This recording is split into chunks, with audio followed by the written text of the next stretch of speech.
Ahoy! Kamusta ang buhay ng mga papasko sa abroad? December na, malapit na matapos ang taon. December na at malamig na nga ang panahon kaya ito, nagmamakapal na tayo ng damit. At dahil bagong sahod, may chance na naman tayo para makagala. Tapos mamili ng mga grocery, ito at dumaan kami ng 2nd Street para lang sumili. Pero ngunit subalit datapat ako'y nabudol na naman. Pero on our way home, meron kami napansin at bakit ang daming tao dito sa labas ng 2nd Street. Naglipa na ang mga parak, meron lumilipad helicopter, may cute na bebe, at may patubig si Mayor. At maya-maya na nga lang, may nakikita kami mga tatakbuhan na hindi malamang kung saan ang punta. Yun pala, may event ngayong araw na ito. Ito ay annual event na ginaganap dito sa lugar namin. Last year, meron din ito. Nakakatuwa na masaksihan namin ito ngayong araw. Ito nga ang Fukuoka International Marathon 2024. Saan, bukod sa mga Hapon, may mga kalahok din na galing sa iba't ibang parte ng mundo. Kaya nga international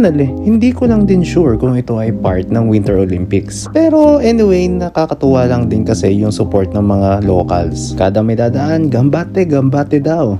Galingan mo, sabi. Nakakatuwa rin yung mga facilitator kasi sinisigurado nilang walang maiiwang kalat ang mga players. Saan pa nga ako nakita, hindi ko lang na-videohan yung bus na kung saan pinipick up yung mga runners na hindi na kayang tumakbo pa or magpatuloy sa laro. Hindi ko lang sure kung hanggang ilang kilometers na tatakbuhan nila, pero dito sa malapit lang kasi yung 11th kilometer nila. So yun lang, na-share ko lang naman sa inyo. Thank you sa laging panonood. Pakishare na rin at like yung ating video for today. Until next time, see you all.